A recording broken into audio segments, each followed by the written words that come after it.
Good morning everyone, মিষ্টিস ফ্যামিলির আর কি নতুন ব্লগে তোমাদের সবাইকে ওয়েলকাম। আশা করছি তোমরা সবাই ভালো আছো আর আমিও ভালো আছি। তো চলো এখন থেকে তোমাদেরকে সাথে নিয়ে আমি আমার ব্লগটা শুরু করছি। তোমরা প্লিজ আমার সঙ্গে থেকো আর পুরো ব্লগটা দেখো, আশা করছি তোমাদের ভালো লাগবে। আজকে শনিবার, ওই জন্য একটু লেটে ঘুম থেকে উঠেছি, কেননা ছেলের স্কুলে যাওয়ার তাড়া নেই আর হাজব্যান্ডের ছুটি আছে।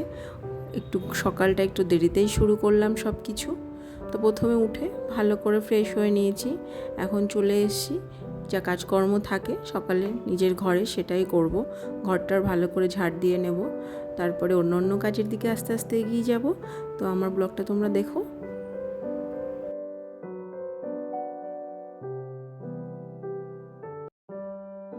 সোম থেকে শুক্র এই 5টা দিন যেন একটা রুটিনের মতো আমার জীবনটা চলে।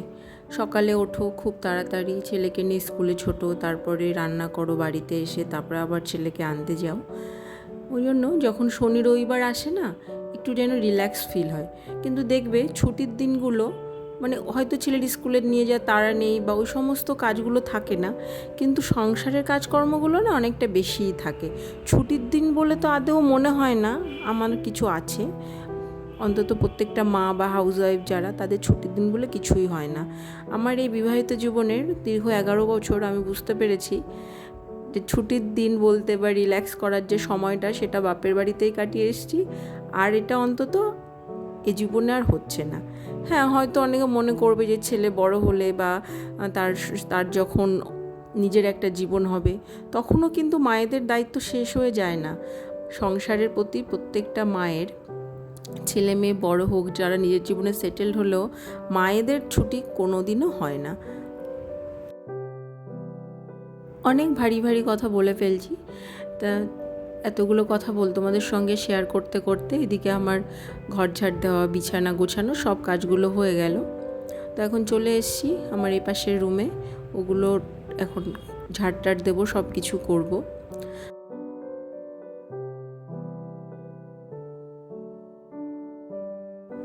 ছেলেও আজকে অনেকটা লেটে ঘুম থেকে উঠেছে, ওকে ব্রাশ ট্রাশ করিয়ে দিয়েছি, এখন ওকে টিফিন করিয়ে দেব। ওর প্রতিদিনের টিফিন একই, অন্য কিছু যদি মাঝে মধ্যে ট্রাই করি ও খেতে চায় না।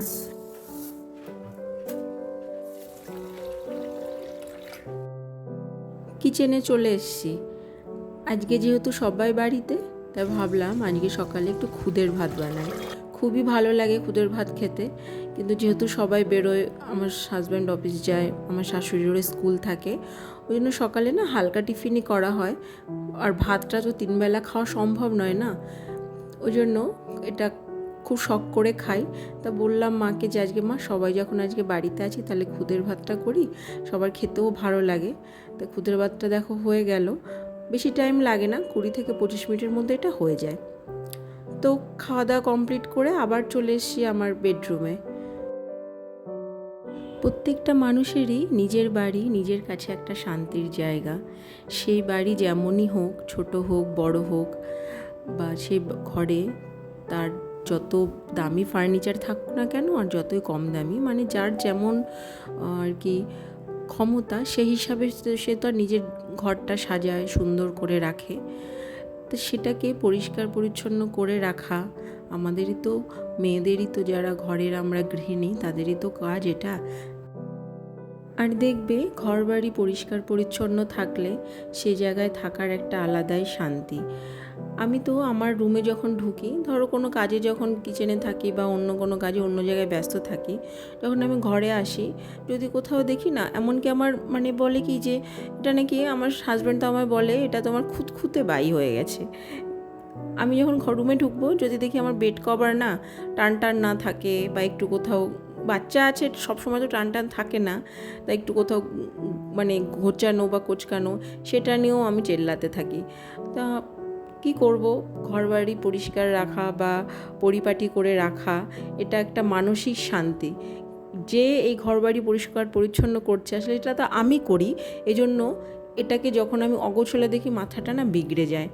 আর এটাকে যখন পরিষ্কার পরিচ্ছন্ন সুন্দর করে রাখছি বা গোছানো পরিপাটি, একটা আলাদা মানসিক শান্তি।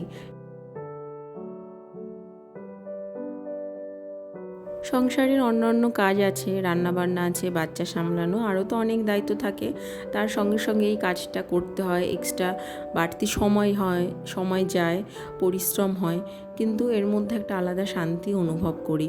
আর এটা যখন করছি, ডেলির কাজটা ডেলি করে নিচ্ছি না, এটা একটা অভ্যাসে পরিণত হয়ে যায়। এর মধ্যেই নিজের একটা আলাদা জগৎ, যেটা আমারই, এই সংসারটা আমার, সেটাকে সাজানো গোছানো সুন্দর করে রাখার দায়িত্ব, কর্তব্যটাও তো আমার, তাই না? তো চলো, তোমাদের সঙ্গে কথা বলতে বলতে অনেকটাই কাজে এগিয়ে গেলাম। এবার একটু ছেলের স্কুলের জুতো, যেটা দুদিন তো ছুটি থাকবে, ওগুলো ভালো করে মুছে টুছে পরিষ্কার করে এখন এই সুর একে রেখে দেবো। ওপরের কাজ এখন মোটামুটি কমপ্লিট। এবারে দুপুরের জন্য তো খাবার রেডি করব, তার জন্য কিচেনে যেতে হবে।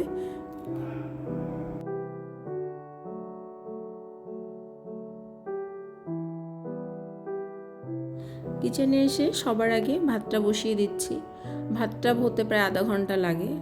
প্রথম না, শ্বশুরবাড়ি এসে ভালো করে রান্না বান্নাতে কিছুই পারতাম না। ভাত যখন প্রথম করা শুরু করি, কোনো দিন হয়তো খুব শক্ত হতো বা কোনো দিন খুব নরম হতো।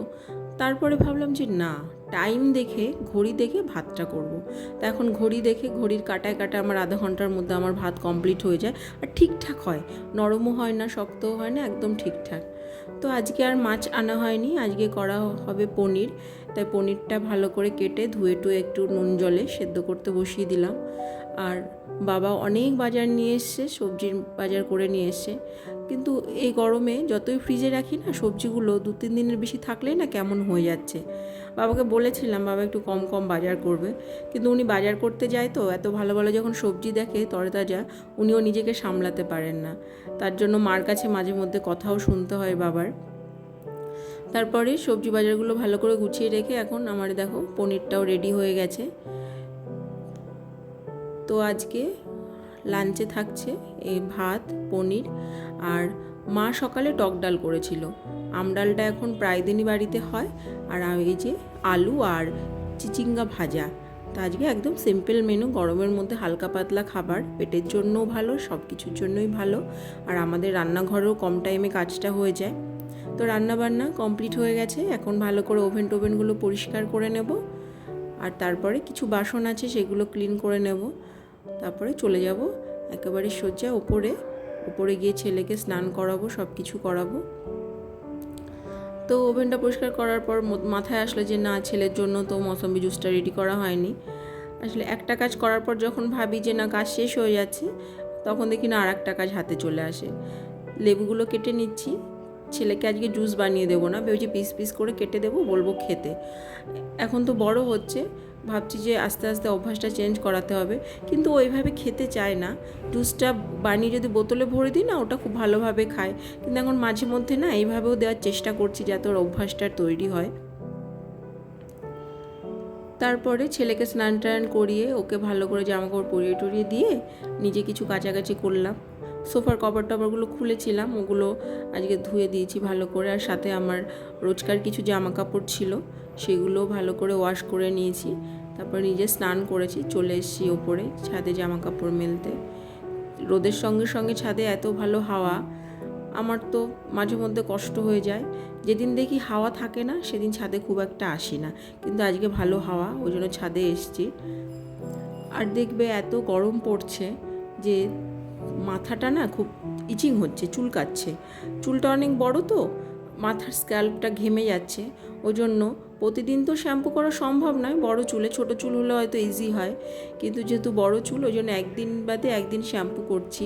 আর এত চুল উঠছে, আসলে মাথার স্ক্যাল্পটা ঘেমে যাচ্ছে তো, ওই জন্য এত পরিমাণে চুল উঠছে। তো আজকে শ্যাম্পু করেছি, চুলটা এখন ভালো করে মুছে নিচ্ছি। এরপরে তো পুজো দেব, ঠাকুর ঘরে ঢুকে যাব এরপরে পুজো করার জন্য। ঠাকুর ঘরে চলে এসেছি, আমার পুজো করা কমপ্লিট। যেদিন মার তাড়াতাড়ি স্নান হয়ে যায় সেদিন মা পুজো করে, যেদিন আমার তাড়াতাড়ি স্নান হয় সেদিন আমি পুজো করি। তো এখন পুজো টুজো করা হয়ে গেল, এখন চলে যাব ছেলেকে খাওয়ানোর জন্য। আজকে ছেলের খাবারটা ওপরে বেডরুমে নিয়ে এসে খাইয়ে দিলাম, এরপরে আমি খাবো। সন্ধ্যা হয়ে গেছে, চারপাশে লাইট জ্বালিয়ে দিলাম। এখন ঠাকুর ঘরেও এসেছি, সন্ধ্যা প্রদীপ দেখাবো।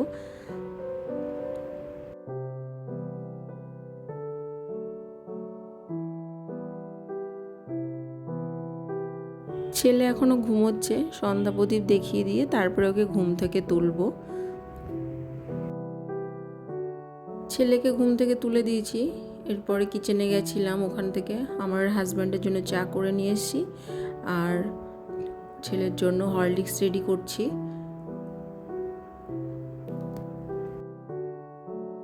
আজকে ওর বাবা বাড়িতে আছে, তাই ওর বাবাকে বলেছি ছেলেকে আজকে তুমিই পড়াবে, ওর স্কুলের যে হোমওয়ার্ক, সোমবার স্কুল, সেগুলো আজকে তুমিই করিয়ে দাও, আর আমার এদিকে কিছু কাজ আছে, তাহলে সেগুলো আমি করে নিতে পারবো। যে কভারটা কেচে দিয়েছিলাম, এত রোদ থাকে, মানে 2-3 ঘন্টার মধ্যে তো শুকিয়ে যাচ্ছে।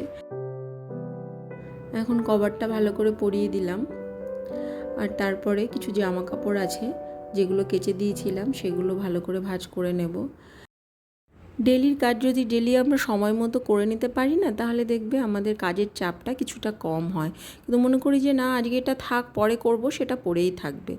যেমন আজকে এই জামা কাপড় এটা শুকিয়েছে, এটা যদি আমি ভাঁজ না করি, এরকম করে দুদিনই পরে থাকবে আর অনেক জামা কাপড় জমে যাবে, তখন আবার একসঙ্গে অনেক জামা কাপড় ভাঁজ করতে হবে। তো যাই হোক বন্ধুরা, চলো আজকের মতো আমার ভিডিওটা আমি তোমাদের সঙ্গে এই পর্যন্তই শেয়ার করলাম। আশা রাখছি তোমাদের ভালো লেগেছে, আর তোমাদের ভালো লাগলে তোমরা লাইক করো আর প্লিজ কমেন্ট করো। তোমরা সবাই ভালো থেকো, সুস্থ থেকো, দেখা হবে নেক্সট ব্লগে।